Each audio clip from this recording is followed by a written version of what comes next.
Muy bien, como hemos anunciado, está en el set el doctor Carlos Wilfredo Robles Rivera. Él es abogado del expresidente Pedro Castillo, está en la ciudad del Cusco, así que vamos a conversar con él.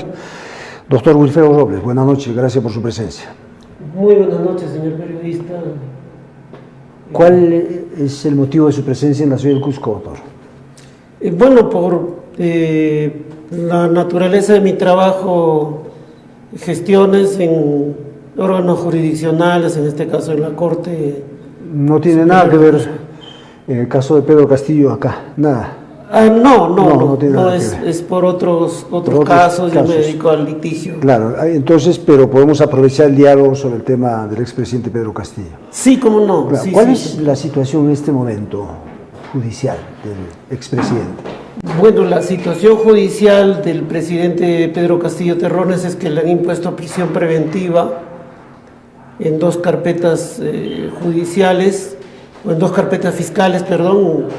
La primera, que es por el delito de rebelión, que es en el que yo estoy haciéndome cargo como defensa, y hay otra carpeta por organización, donde le han impuesto también 36 meses de prisión preventiva. En el que yo veo le han impuesto 18 meses de prisión preventiva. Claro. Ahora, ¿cómo califica usted la situación? ¿Qué es, digamos, tiene más un sesgo político o realmente hay razones para que el Poder Judicial imponga estas sanciones? Bueno, del 7 de diciembre a hoy ya ha transcurrido casi medio año y los sucesivos quebrantamientos y sistemáticos quebrantamientos del ordenamiento constitucional y legal terminan confirmando lo que pensábamos en un inicio, que a partir del 7 de diciembre en el Perú se ha quebrado el Estado de Derecho. No existe Estado de Derecho en el Perú y a Pedro Castillo se le mantiene en prisión no por fundamentos jurídicos, sino por una consigna política de una coalición que ha tomado el control de las instituciones, no solo el Ejecutivo, el Congreso, la Fiscalía, ya ni qué hablar, el Poder Judicial y otros organismos. Entonces estamos ante una dictadura, y esta dictadura tiene como su enemigo principal a Pedro Castillo Terrones, y por lo tanto tiene una consigna de no permitir que él salga de prisión, porque eso significaría la caída de esta dictadura. Entonces yo creo que son más motivaciones políticas, y no es exagerado decir que Pedro Castillo es el primer preso político de esta dictadura. Ahora, si son motivaciones políticas, entonces se hace mucho más difícil en el camino judicial. Sí, se hace difícil porque, por ejemplo, ya creo que toda la ciudadanía lo sabe, que, por ejemplo, le imputan el delito de rebelión, y este delito tiene un verbo rector que es el alzarse en armas, ¿no?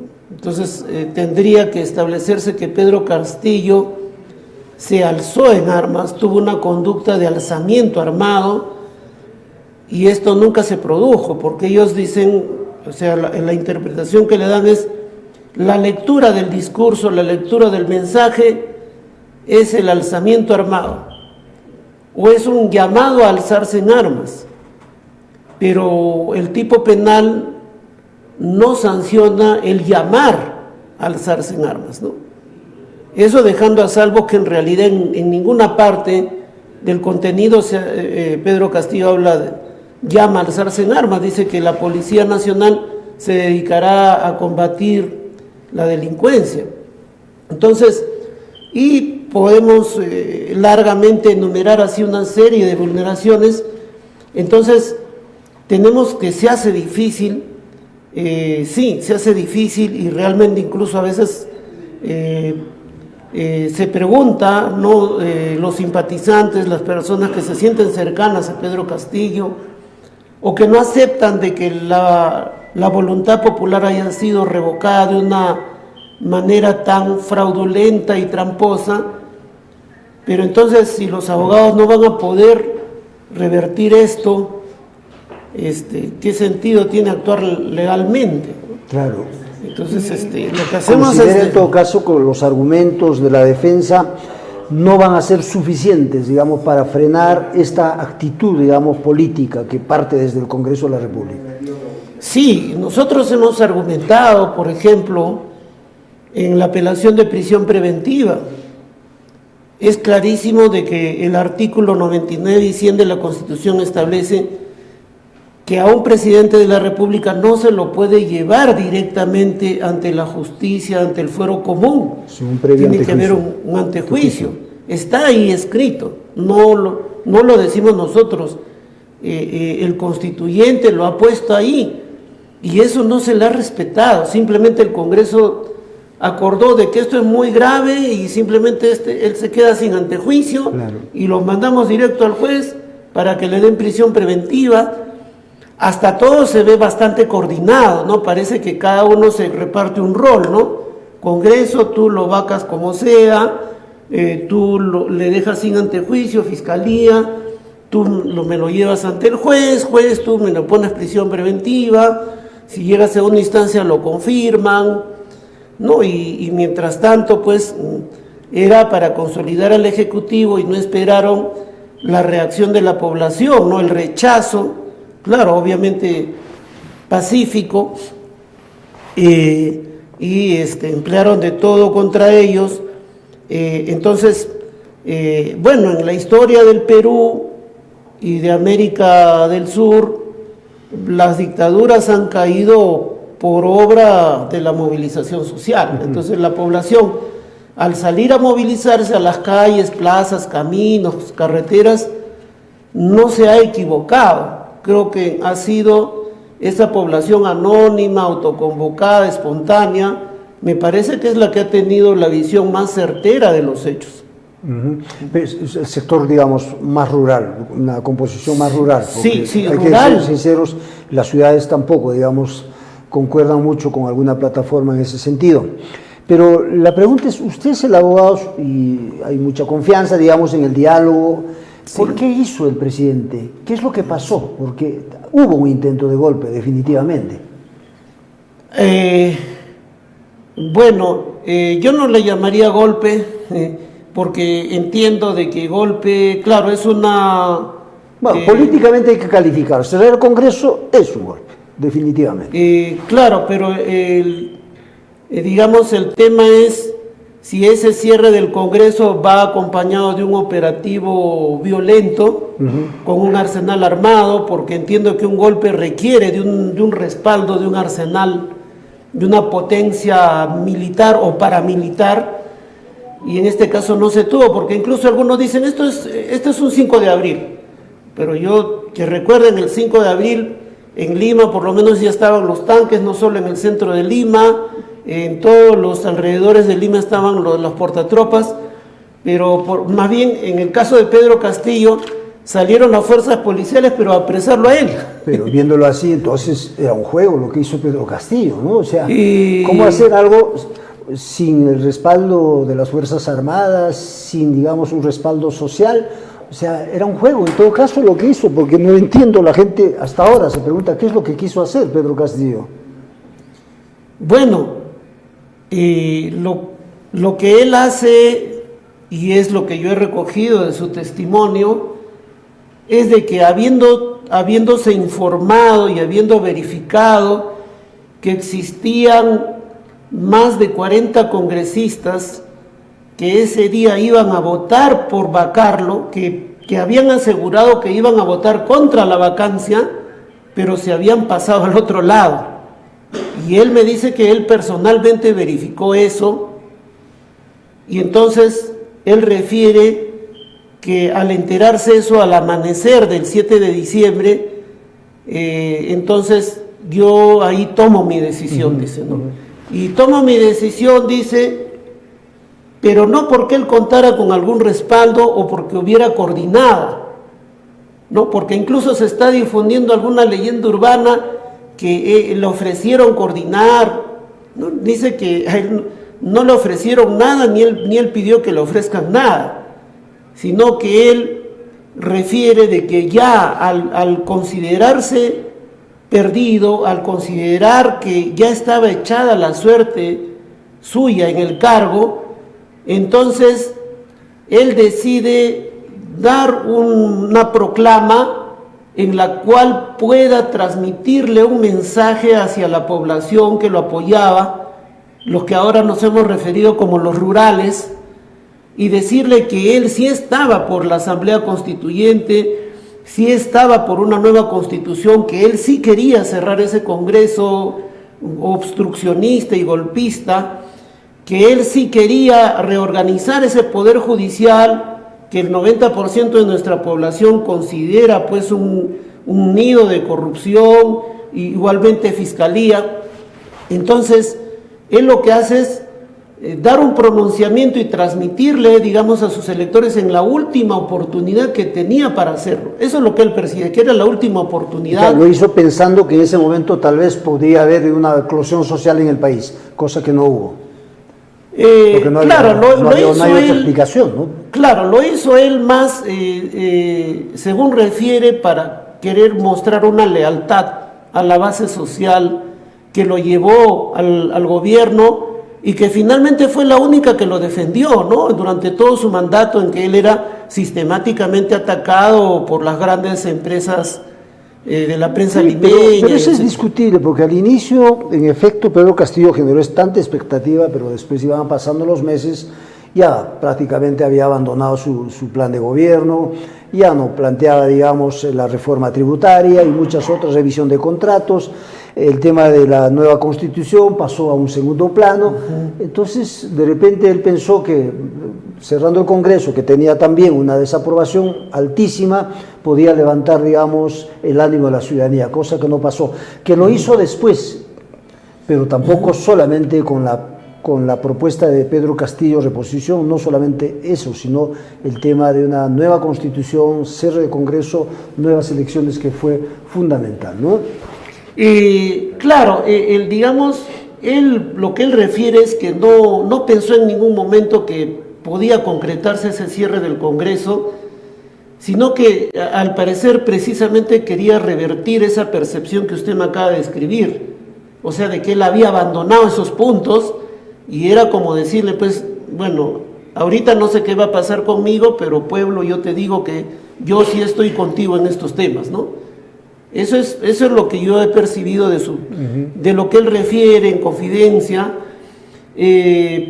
pero bueno, además de eso, no ha habido otra situación, y finalmente lo hizo a riesgo de su propia vida, de su libertad, y que finalmente terminó perdiendo la libertad por eso, ¿no? Ahora, para que la gente entienda, ¿usted era miembro de Perú Libre, fue funcionario cercano a Pedro Castillo, para que la gente entienda, o es solamente, digamos... Claro, no, yo, digamos, siempre he estado distante en general de todos los gobiernos, y tampoco no estuve dentro del gobierno de Pedro Castillo, no asumí, no tengo ninguna vinculación, y en todo caso se me convocó a la defensa, tal vez porque en el tiempo que yo llevo del ejercicio de la profesión, siempre apoyé como abogado defensor a personas criminalizadas por sus reclamos económicos, sociales, comunidades campesinas, sindicatos, estudiantes. ¿Usted tiene alguna, digamos, alguna interpretación de por qué los demás abogados dejaron la defensa de Pedro Castillo? Porque ya son varios abogados. Bueno, sí, hubieron dos hechos concretos en que Pedro Castillo es abandonado, ¿no? Y el mismo 7 de diciembre él es abandonado por las defensas que tenía designada. Bueno, solo podría decir que yo en esa circunstancia no abandonaría a un defendido, y no porque se trate de un presidente, sino a cualquier peruano que me diera esa confianza. Creo que en el peor momento y en el momento más difícil es donde... Aún sabiendo que es difícil, como usted mismo lo reconoce, porque ahí hay un fuerte componente político. Sí, aún sabiendo, y eso lo hemos ido tal vez asimilando poco a poco, porque cuando yo llegué a la defensa, llegué luego del segundo abandono, que fue el día de la audiencia de prisión preventiva. Claro. No se presentó ningún abogado, pese a que tenía también una defensa designada y que se veía por la prensa que desfilaban una serie de abogados que salían, ¿no? Pero no se presentó ninguna audiencia. Entonces ahí el juez Checkley le dicta 18 meses de prisión preventiva y es cuando se me llama, y a partir de ese momento es que yo le planteé que tenía la percepción de que su defensa no era meramente jurídica, sino implicaba una defensa política. Y claro, ¿no? Un poco también uno moralmente estaba retado porque ya a esas alturas se habían perpetrado por parte del gobierno de facto ya decenas de ejecuciones extrajudiciales, ¿no? Claro. Ahora, ¿cuál es su estrategia? ¿Cuál va a ser su estrategia? ¿Y qué es lo que pretende conseguir con esa estrategia? Bueno, definitivamente en un caso como el de Pedro Castillo Terrones, la estrategia no solo puede ser jurídica, sino que a su vez está subordinada a una estrategia política, porque si no se rescata o no se recupera el Estado de Derecho en el Perú, no tendríamos un margen para defender con ciertas garantías, ¿no? O sea, sabemos, digamos, lo último que hemos presentado es una tutela de derechos porque no se ha respetado el derecho a la imputación necesaria. Ya. Y podemos prever ya por la línea de conducta de estos jueces qué es lo que van a hacer.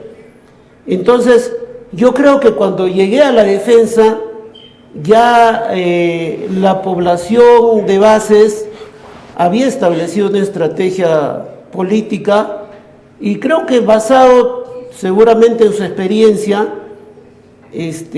bueno, como dije, es el camino, claro, es bastante duro, bastante difícil, pero muy claro, ¿no? Digamos, la movilización social, a mi modo de ver, es la única manera de que caiga este régimen, y eso ha sucedido en el Perú con Morales Bermúdez, sucedió con Odría, sucedió con Sánchez Cerro, sucedió con Benavides, y creo que los países vecinos también su experiencia nos muestra lo mismo, ¿no? Chile, Argentina, Brasil, no encuentro otra receta, y bueno, eso es lo que... Podría ser esa una única oportunidad que pueda tener si es que en caso caiga este gobierno, la posibilidad de que se respeten los derechos de Pedro Castillo, pero eso es bien complicado, la forma como se está desarrollando estas reuniones sociales, fraccionándose, es, digamos,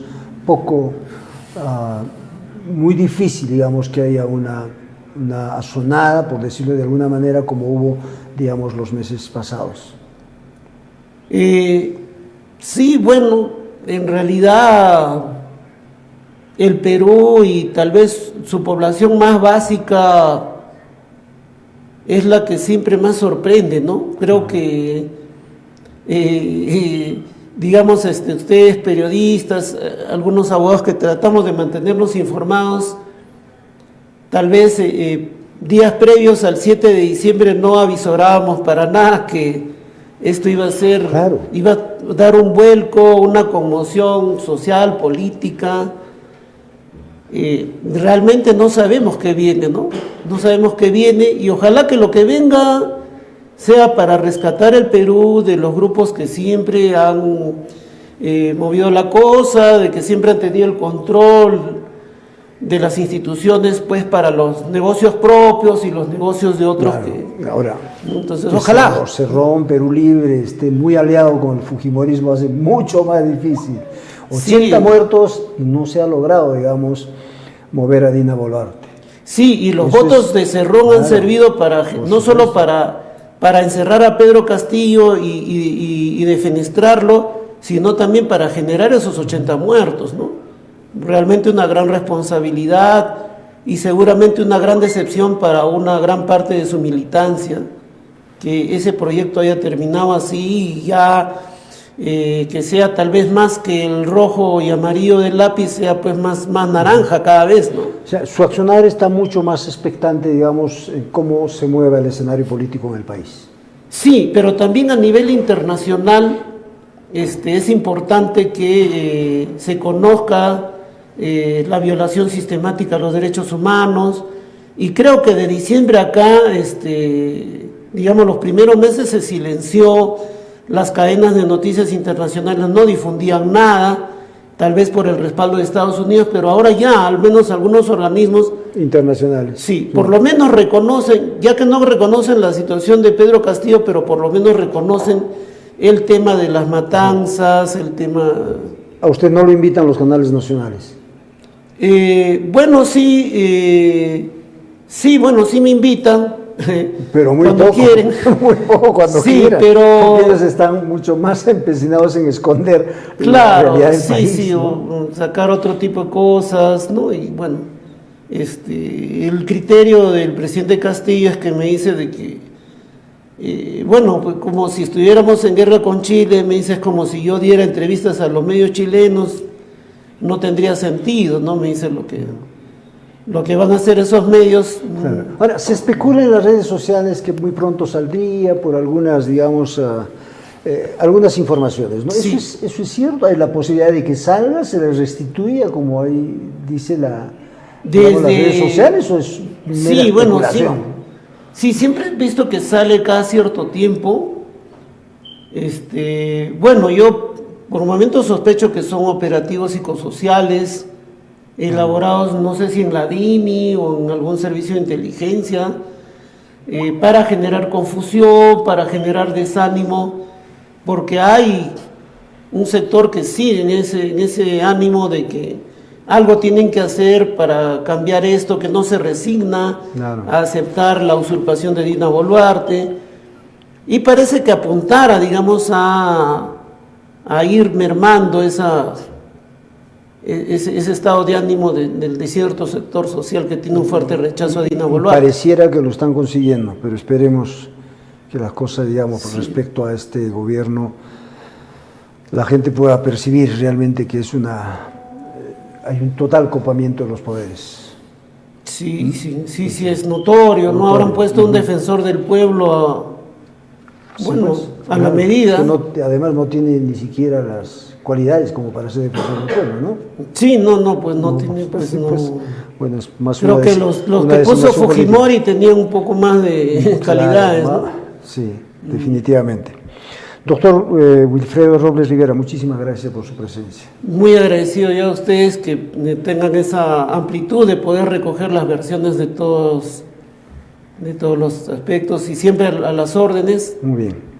Gracias nuevamente por su presencia. Estuvo con nosotros el doctor Wilfredo Robles Rivera, abogado de la defensa del expresidente Pedro Castillo. Muchísimas gracias.